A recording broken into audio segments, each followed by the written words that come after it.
अस्सलाम वालेकुम। तो पहले हम स्किन स्ट्रक्चर पढ़ रहे थे, हम उसी की कंटिन्यूएशन पढ़ रहे हैं। हमने पहले बात की एपिडर्मिस की, और हमें पता है कि स्किन का स्ट्रक्चर कैसा होता है कि सबसे पहले जो है वो एपिडर्मिस आती है, then we have got this basement membrane, and then हमारे पास आता है डर्मिस। ठीक है, तो एपिडर्मिस की हम बात कर चुके हैं।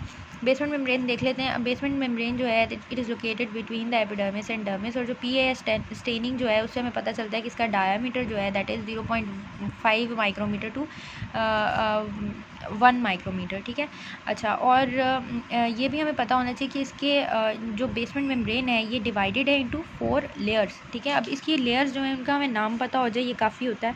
तो पहली लेयर हमारे पास होती है मेम्ब्रेन लेयर, दूसरी लेयर है हमारे पास ट्रांसपेरेंट लेयर, तीसरी है डेंस प्लेट, और चौथी है डेंस लोअर लेयर। ठीक है, अच्छा, अब role of basement membrane basically बड़ा इंपॉर्टेंट है। ठीक है, इसमें 3 जो रोल्स हैं ना वो बड़े इंपॉर्टेंट हैं। तो सबसे पहला क्या है कि dermis and epidermis are closely connected. ये बात हम पहले कर चुके हैं कि ये इन दोनों के बीच में होता है, तो डेफिनेटली दोनों को कनेक्ट कर रहा है। ठीक है, एक दूसरे से डर्मिस और एपिडर्मिस को कनेक्ट कर रहा है, उनका एक दूसरे से कनेक्शन बना रहा है। ठीक है, अच्छा, penetration of nutrients into the epidermis and waste channels through which substances exit the epidermis. ठीक है, तो क्या होगा कि एपिडर्मिस तक जो है वो न्यूट्रिएंट्स पहुंच सकते हैं, और एपिडर्मिस में जो वेस्ट मटेरियल है वो बैक टू ब्लड जो है वो जा सकता है। ठीक है, तो ये सारा मतलब हमने पहले बात की कि वो बेसमेंट मेम्ब्रेन के थ्रू जो एक कनेक्शन बना है एपिडर्मिस और डर्मिस के दरमियान में, दैट इज़ वेरी इंपॉर्टेंट। ठीक है, the barrier effect can limit the molecular weight greater than 4000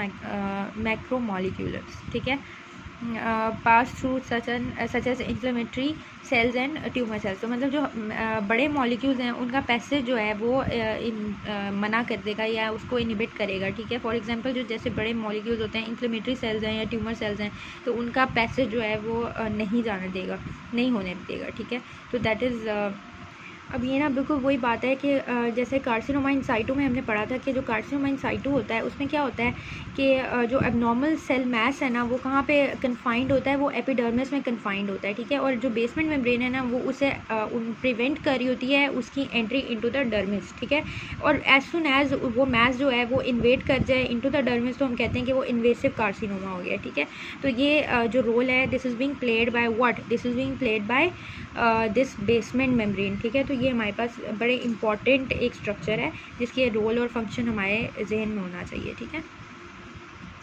अच्छा, अब हमारे पास जो नेक्स्ट स्ट्रक्चर है वो है डर्मिस। ठीक है, अब डर्मिस कहाँ से डिराइव होता है? Dermis is derive from mesoderm. ठीक है, मीजोडर्म से डिराइव हुआ है डर्मिस, एंड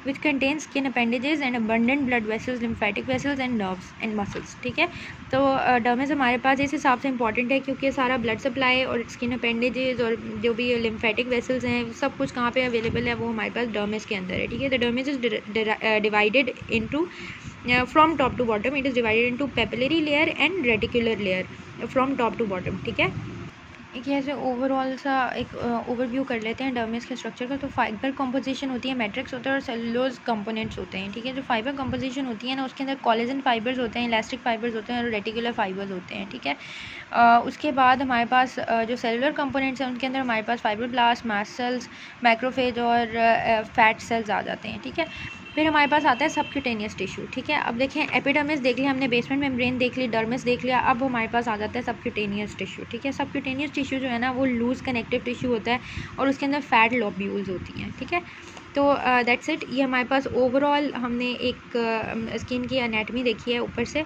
अब नेक्स्ट वीडियो में इंशाल्लाह हम स्किन अपेंडेजेस को कवर करेंगे। Thank you for watching, do subscribe my channel please, thank you.